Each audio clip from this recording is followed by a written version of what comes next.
সম্মানিত দর্শক ও শ্রোতা, আসসালামু আলাইকুম। আমরা আজ অ্যাকিউট পেপটিক আলসার ডিজিজ নিয়ে আলোচনা করব। পেপটিক আলসার ডিজিজ হচ্ছে স্টমাক এবং ডিউডেনামের একটি বহুল প্রচলিত রোগ বা আলসার।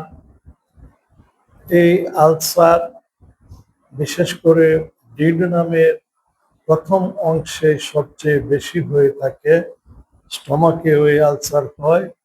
এছাড়া লোয়ার এসোফেগাস, খাদ্যনালীর যে এসোফেগাস অংশটুকু, যে নালী দ্বারা আমরা খাই, সেই নালীর নিচের অংশ, স্টমাক সংলগ্ন অংশ এবং জেজুনামে, এই স্মল গাটে এই রোগটা হতে পারে। অ্যাকিউট পেপটিক আলসার সাধারণত বিশেষ কতগুলি কারণে হয়, যেমন যারা আনহাইজেনিক এবং স্যানিটেশন যাদের খুবই লো স্ট্যান্ডার্ডের, তারা একটি ব্যাকটেরিয়া দ্বারা আক্রান্ত হয়, যেটিকে বলা হয় হেলিকোব্যাক্টর পাইলোরি। এই ভাইরাসটি বেশিরভাগ ক্ষেত্রে এই ব্যাকটেরিয়ার ইনফেকশনের কারণে বেশিরভাগ ক্ষেত্রে এই পেপটিক আলসার ডিজিজ হয়। এছাড়া কতগুলি কারণ হলো, যেমন ব্যথার ওষুধ, NSAID, non steroidal inflammatory drugs গ্রহণ করার কারণে এই রোগটি হতে পারে।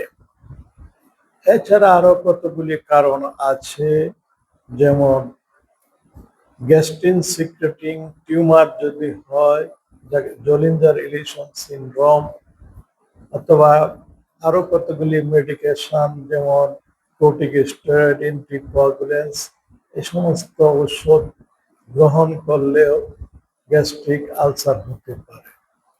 এছাড়া যারা একটু স্ট্রেস এবং অ্যাংজাইটিতে থাকেন, তাদের এই রোগটি বেশি হয়। শরীরের যে স্টমাক এবং ডিউডেনাম, সেখানে মিউকোজাল একটি ব্যারিয়ার আছে। স্টমাকে এবং ডিউডেনামের এই মিউকোজাল ব্যারিয়ার যদি কোনো কারণে নষ্ট হয়ে যায়, তাহলে স্টমাক এবং ডিউডেনাম হাইড্রোক্লোরিক অ্যাসিড এবং পেপসিন দ্বারা আক্রান্ত হয়ে সেখানে ঘা হয়ে যায়, সেটাকেই বলা হয় পেপটিক আলসার। এই পেপটিক আলসার অ্যাকিউট হতে পারে অথবা ক্রনিক হতে পারে।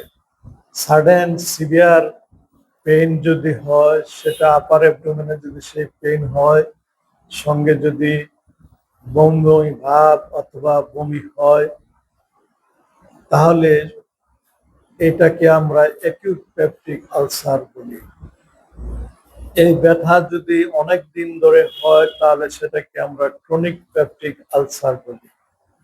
অ্যাকিউট পেপটিক আলসার সেটা স্টমাকে হতে পারে, ডিউডেনামে হতে পারে। স্টমাকে যদি হয়, তাহলে খাওয়ার 10 থেকে 15 মিনিটের মধ্যে সাধারণত আপার অ্যাবডোমেনে বা পেটের উপরের অংশে ব্যথা হয়।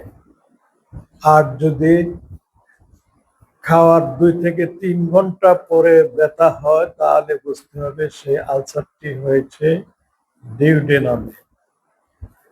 কাজে অ্যাকিউট পেপটিক আলসার সেটা অ্যাকিউট গ্যাস্ট্রিক আলসার হতে পারে অথবা অ্যাকিউট ডিউডেনাল আলসার হতে পারে। এই আলসারের সিমটম বা লক্ষণগুলি অ্যাকিউট হতে পারে, ক্রনিকও হতে পারে। অ্যাকিউট যদি হয়, তাহলে সাডেন এবং সিভিয়ার, খুব মারাত্মক ব্যথা হবে, বমি হবে। তখন রোগীকে সঙ্গে সঙ্গে অ্যাসিড, অ্যান্টাসিড জাতীয় ঔষধ দিতে হয় এবং অ্যান্টিসিক্রিটরি ঔষধ, যেমন proton pump inhibitor, omeprazole, lansoprazole, esomeprazole এই সমস্ত ঔষধ দিতে হয়। দিলে ব্যথা কন্ট্রোলে আসে, যদি কন্ট্রোলে না আসে তাহলে তাকে হাসপাতালে ভর্তি করতে হয়। হাসপাতালে ভর্তি করে তাকে এনজি সাকশন, নেজোগ্যাস্ট্রিক সাকশন দিতে হয়, যে তার যত অ্যাসিড আছে সেটা টেনে নিয়ে আসা হয়, একটি পাইপ দ্বারা টেনে নিয়ে আসা হয়। তাকে অ্যান্টিসেক্রেটরি ড্রাগ এবং স্যালাইন দিতে হয়। তারপরে স্টোমাক বা ডিউডেনাম যখন রেস্টে যাবে, অ্যাসিড সেক্রেশন কমে যাবে, তখন তার ব্যথা কমবে। এই এই ধরনের অ্যাটাক যদি বারবার হয়, সেটাকে আমরা ক্রনিক পেপটিক আলসার বলি। তখন অনেকদিন ওষুধ খেতে হয়। ওষুধ খাওয়ার পরও যদি ভালো না হয়, তখন সার্জারি করার প্রয়োজন হয়। সার্জারি হলো ভেগোটমি এবং বাইপাস সার্জারি। ভেগোটমি ভেগাল নার্ভকে কেটে ফেলা হয়। ভেগাল নার্ভের স্টিমুলেশন কারণে সাধারণত হাইড্রোক্লোরিক অ্যাসিড নিঃসরণ হয়, সিক্রেশন হয়। এই হাইড্রোক্লোরিক অ্যাসিড স্টমাকের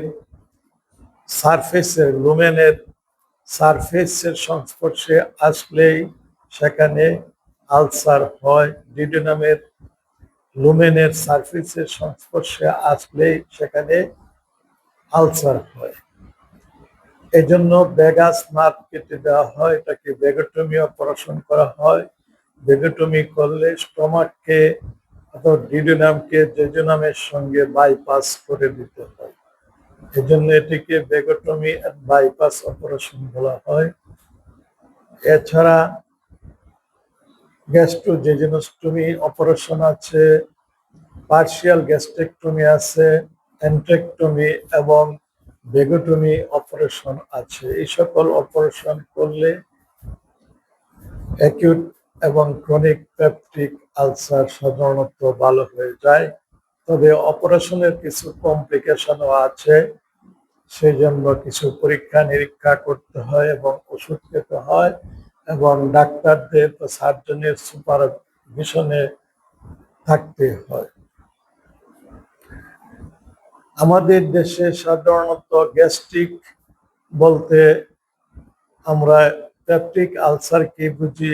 পেপটিক আলসার ছাড়াও গ্যাস্ট্রাইটিস আছে, ইনফ্লামেশন অফ দ্য স্টমাক ওয়াল। স্টমাকে যদি কোনো কারণে ইনফ্লামেশন হয়, সেটাকেও মানুষ গ্যাস্ট্রিক বলে, গ্যাস্ট্রাইটিস। গ্যাস্ট্রিক আলসার অ্যাকুট অথবা ক্রনিক, সেটাকেও মানুষ গ্যাস্ট্রিক বলে। ডিউডেনাল আলসার, সেটা অ্যাকুট অথবা ক্রনিক হোক, সেটাকে মানুষ গ্যাস্ট্রিক বলে। অ্যাকচুয়ালি গ্যাস্ট্রিক এটা একটি মিসনোমার, একটি ভুল ধারণা। এটি অ্যাকচুয়ালি পেপটিক আলসার ডিজিজ। স্টমাকের যে মিউকোজাল ব্যারিয়ার আছে, সেটি যদি কোনো কারণে ক্ষতিগ্রস্ত হয়, বাধাগ্রস্ত হয়, তাহলে সাধারণত অ্যাসিড এবং পেপসিন একটি এনজাইম যেটি পলিপেপটাইডকে, প্রোটিন জাতীয় খাবারকে ভেঙে ডাইজেশনে সহায়তা করে। হাইড্রোক্লোরিক অ্যাসিড, এটিও একটি অ্যাসিড যেটির স্টমাকের নর্মাল যে এনভায়রনমেন্ট, পরিবেশ আছে, সেটি বজায় রাখে এবং মিউকোজাল ব্যারিয়ারকে, প্রোটেকশনকে অ্যাক্টিভ রাখে। যদি কোনো কারণে সেই অ্যাসিডিটি কমে যায়, তাহলে সেখানে মিউকোজাল ব্যারিয়ারটি নষ্ট হয়ে যায়। যেমন হেলিকোব্যাক্টর পাইলোরি একটি ব্যাকটেরিয়া, এই ব্যাকটেরিয়া কতগুলি এনজাইম নিঃসরণ করে, যেমন ইউরিয়েজ। এই ইউরিয়েজ যদি নিঃসৃত হয়, তাহলে ইউরিয়া ভেঙে অ্যামোনিয়া হয়ে যায়, তখন অ্যাসিডিটি নষ্ট হয়ে যায়। অ্যাসিডিটি নষ্ট হয়ে গেলে পেপসিন স্টমাকের অথবা ডিউডেনামের সংস্পর্শে চলে আসে, তখন সেখানে ঘা হয়ে যায়, আলসার হয়ে যায়। কাজেই আমরা যদি এইচ পাইলোরি ব্যাকটেরিয়াকে যদি আমরা রিমুভ করতে পারি তাহলে এই রোগটি আর হবে না। এটাকে অ্যাক্টিভ হেলিকোব্যাক্টর পাইলোরিকে রিমুভ করতে হলে আমরা কতগুলি ওষুধ গ্রহণ করে থাকি, সেটাকে আমরা বলি ট্রিপল থেরাপি। সেখানে প্রোটন পাম্প ইনহিবিটর বা অমিপ্রাজল, এসোমিপ্রাজল ইত্যাদি একটি ওষুধ থাকে, একটি অ্যান্টিবায়োটিক থাকে যেমন ক্লেরট্রোমাইসিন অথবা এমোক্সিসিলিন এবং মেট্রোনিডাজল। এই ওষুধগুলি আমরা 15 থেকে 21 দিন গ্রহণ করলে হেলিকোব্যাক্টর পাইলোরি বডি থেকে রিমুভ হয়ে যায়, ইরাডিকেট হয়ে যায়। তখন আর সেখানে অ্যামোনিয়া তৈরি হয় না, স্টোমাকে বা ডিউডেনামে অ্যামোনিয়া তৈরি হয় না, এবং মিউকিজাল ব্যারিয়ার নষ্ট হয় না, এবং কোনো আলসার হতে পারে না। ইউরিয়া ব্রেথ টেস্ট আছে, একটি সিম্পল টেস্ট। এই টেস্ট করে আমরা সহজেই হেলিকোব্যাক্টর পাইলোরি ইনফেকশন আছে কিনা সেটি ধরতে পারি। আমরা যখনই সন্দেহ করব পেপটিক আলসার হয়ে গেছে, তখন আমরা এই ব্রেথ টেস্ট করি, সেটাকে আমরা বলি ইউরিয়া ব্রেথ টেস্ট। আমরা এই সাধারণ একটা সিম্পল টেস্ট করে আমরা হেলিকোব্যাক্টর পাইলোরির অস্তিত্ব আমরা দেখতে পাই। হেলিকোব্যাক্টর পাইলোরি যদি আমরা ডায়াগনোসিস করতে পারি খুব ইজিলি, তাহলে বেশিরভাগ একটি অ্যাকিউট পেপটিক আলসার ডিজিজকে আমরা নিরাময় করতে সক্ষম হব। আর যাদের এই পেপটিক আলসার হয় তাদের হিস্ট্রি নিতে হয় খুব সুন্দরভাবে, তারা পেইন কিলার খায় কিনা। অনেকে জয়েন্টের ব্যথার কারণে অনেক দিন ধরে pain killer, non steroidal inflammatory drug গ্রহণ করে থাকেন। এ ধরনের ড্রাগ খেলে যে মিউকিজাল ব্যারিয়ার আছে সেটি নষ্ট হয়ে যায়, অ্যাসিডিটি বেড়ে যায়, তখন সেখানে পেপটিক আলসার হয়। তখন এই ড্রাগ রিডিউস করতে হবে, অথবা এই ড্রাগের পরিবর্তে অন্য আরো কম পাওয়ারের ওষুধ ব্যবহার করতে হবে। এছাড়া যারা খুব স্ট্রেসে থাকেন, অ্যাংজাইটিতে থাকেন, স্মোক করেন বা ওবেসিটি, এই সকল বিষয়কে কাউন্সেলিং করে কন্ট্রোল করতে হবে। তাহলে অ্যাকিউট পেপটিক আলসার বা ক্রনিক পেপটিক আলসার ডিজিজ আমাদের বহুলাংশে কমে যাবে। যদি নিয়মিত ডায়াগনোসিস করে আমরা এই রোগের সুচিকিৎসা নিতে পারি তাহলে এর তেমন কোনো কমপ্লিকেশন হয় না। কিন্তু যদি আমরা এই রোগের চিকিৎসা ঠিক মতো না করি অথবা ইরেগুলার চিকিৎসা করি তাহলে এর অনেকগুলি কমপ্লিকেশন আছে। সেই কমপ্লিকেশন জটিলতা তৈরি হয়। এই জটিলতার কারণে আরো বড় চিকিৎসা বা বড় সার্জারির প্রয়োজন হয়ে পড়ে। যেমন অ্যাকিউট পেপটিক আলসার বা ক্রনিক পেপটিক আলসার যদি বহুদিন ধরে হয় তাহলে হিমোরেজ হতে পারে, ব্লিডিং হতে পারে।